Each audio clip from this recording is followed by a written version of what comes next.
Smart FM. Smart Career. Smart listeners, menjadi Gen Z mungkin selalu dipandang sebelah mata begitu ya, karena apalagi selepas COVID kemarin kayak banyak banget pembahasan soal Gen Z. Gen Z yang inilah, Gen Z yang itulah, Gen Z yang generasi strawberry lah, segala macam. Tapi faktanya sekarang banyak loh Gen Z yang akhirnya ada di top position. Nah, gimana cara mereka memimpin dan gimana caranya agar mungkin Anda para karyawan yang ada di bawah Gen Z bisa menyesuaikan dengan leader Anda. Tasya Rustama akan temani dalam podcast Smart Career di kesempatan kali ini. Dan spesial di kesempatan hari ini, saya membawa narasumber seorang transformation business coach, Coach Seiska Naidacheri. Halo Coach. Halo, salam kenal. Hai, ketemu lagi kita di episode yang berbeda. Yes. Kita ngomongin leading ala Gen Z. Ini kasihan banget kalau saya bilang sih sama Gen Z, karena diasosiasikannya banyaknya negatif begitu kan ya. Tapi kalau Coach Seiska sendiri, Gen Z itu sebenarnya seperti apa sih? Kalau aku malah suka kerja bareng sama Gen Z. Oke. Iya, karena mereka gercep, abis itu mereka kreatif, bisa menyuarakan pemikiran mereka apabila memang diberikan sebuah safe space untuk mereka berekspresi. Kata kuncinya itu. Jadi sebagai pemimpin, kalau kita sendiri aja sudah suka menghakimi mereka adalah generasi strawberry gitu ya, makanya memang agak susah sih. Makanya catatan adalah bagaimana kita sendiri juga udah bisa memfasilitasi sebuah ruang yang aman untuk mereka berekspresi. Dan itu menurut aku mereka bisa menuangkan kreativitas mereka, ide-ide mereka dengan caranya mereka ya, karena mereka punya kelebihan yaitu mereka lebih tech savvy. Gitu. Jadi kalau kita ngomong tentang, apalagi ngomong tentang marketing, buat konten segala macam dengan penggunaan ChatGPT, ya kan ya.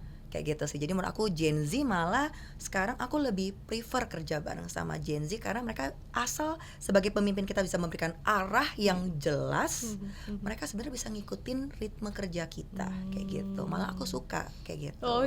Tapi ada catatannya sebagai pemimpin. Pertama, selain kita bisa memberikan arah yang jelas atau tujuan yang jelas dalam perusahaan ini mau kemana, juga bisa kasih tahu purpose, the reason why we're doing what we're doing.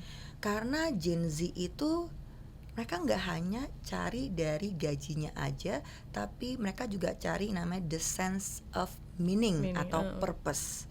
Makanya kalau kamu sebagai pemimpin nggak tahu purpose kamu, nggak tahu visi misi kamu, ngapain Gen Z ngikutin kamu secara tidak langsung, kan kayak gitu ya. So it's really important as a leader, kamu mesti tahu tujuannya dengan jelas. Kemudian beri ruang mereka untuk berkembang. Memberikan juga ruang mereka untuk mengeksplorasi. Karena orang kreatif ya, mereka banyak opsi. Jadi kasih mereka untuk coba.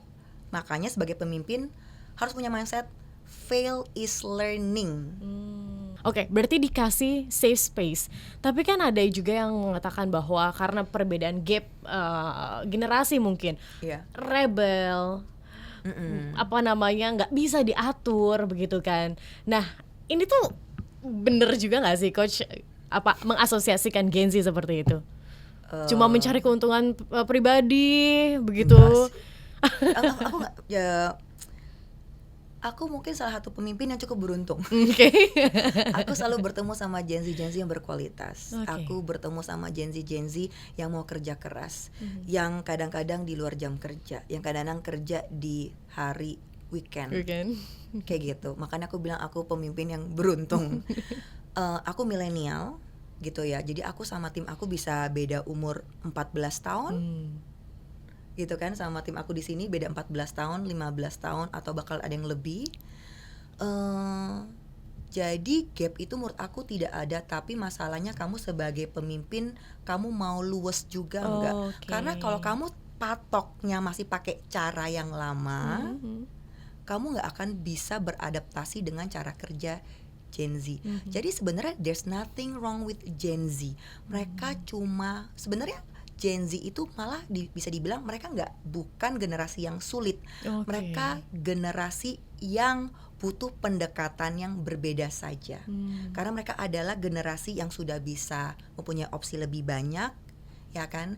Mereka juga bisa berani berekspresi. Sebenarnya kalau bisa kita bilang masalah-masalah yang dihadapi Gen Z ini mungkin generasi milenial juga ada. Cuman milenial lebih mungkin karyawan yang milenial lebih memilih untuk berdiam diri saja. tidak untuk mengutarakannya. Sedangkan Gen Z sekarang berani untuk mengutarakan apa sih ketidakpuasan dari pemimpinnya, cara kerjanya, sistemnya dan lain sebagainya. Jadi menurut aku ini adalah tantangan buat para pemimpin. Kalau kamu adalah pemimpin milenial dan di atasnya lagi, kamu mau nggak sih untuk beradaptasi, mau nggak sih fleksibel, mau nggak sih luas, karena cara kerja kamu tuh jujur udah kaku banget gitu loh, udah nggak relevan lagi sama Gen Z, ya kan? Dan menurut aku bukan hanya nggak relevan lagi sama Gen Z dan juga udah nggak relevan lagi dengan dunia sekarang ini. Dunia sekarang tuh cepat, ya kan ya, dikit-dikit kita udah berubah dengan ChatGPT, teknologi, dengan ada China. You need to work fast. Pertanyaannya, yang salah mungkin bukan sekeliling kamu, kamunya yang tidak mau belajar, kamu sendiri yang tidak mau memiliki awareness bahwa setiap perubahan itu datangnya dari diri sendiri, bukannya dari luar, kayak gitu. Gimana mereka kalau memimpin, Coach Siska?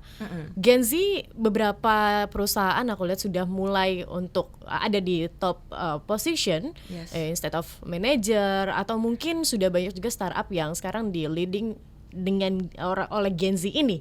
Ini cara kerja mereka tuh seperti apa sih kalau sebagai seorang leader? Dinamikanya ini. Yang pasti mereka bekerja lebih cepat tentunya ya, yang itu udah pasti. Sama menurut aku mereka akan mendatangkan hal-hal yang baru dalam perusahaan ini.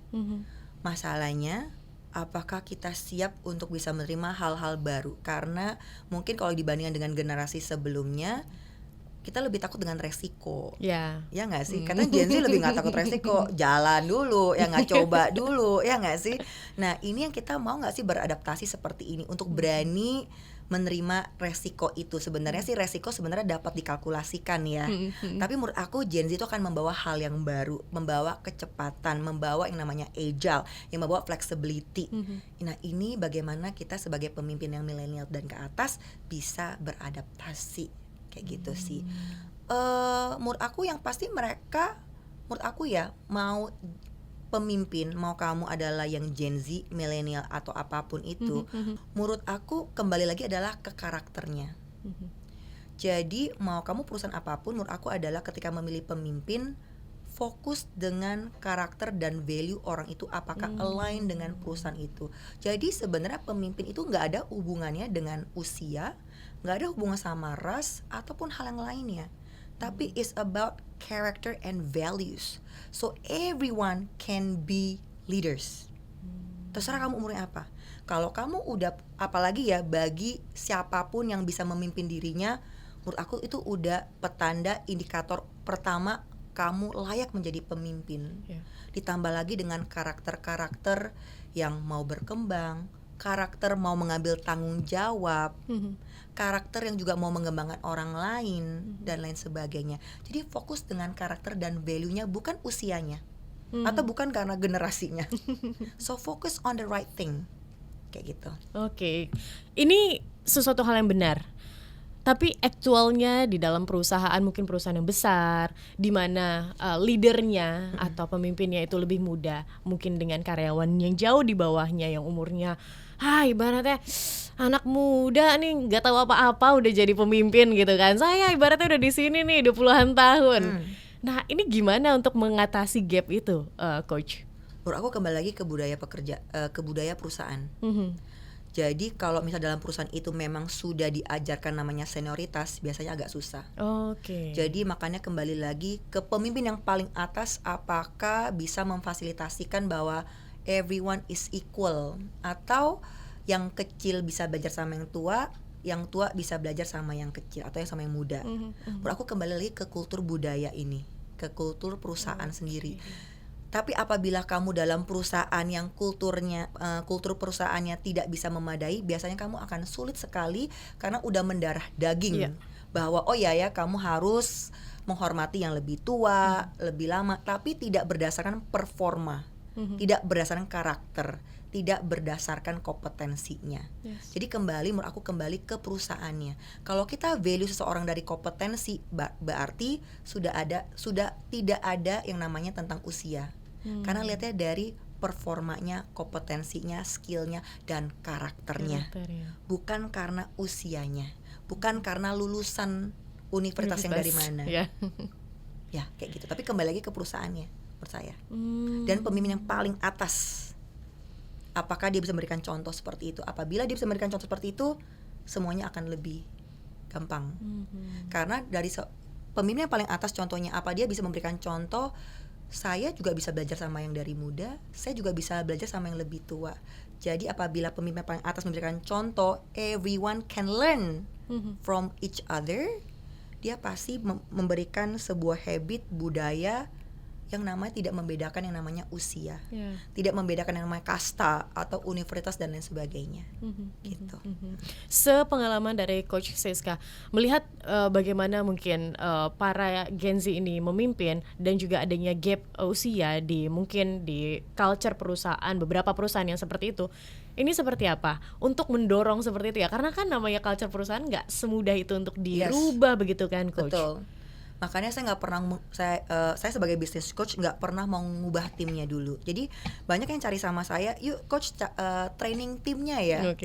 Menurut saya yang bermasalah bukan timnya. Jadi percuma timnya di training sebagus mungkin, tapi yang paling atas aja tidak bisa menjadi role model, ya sama aja.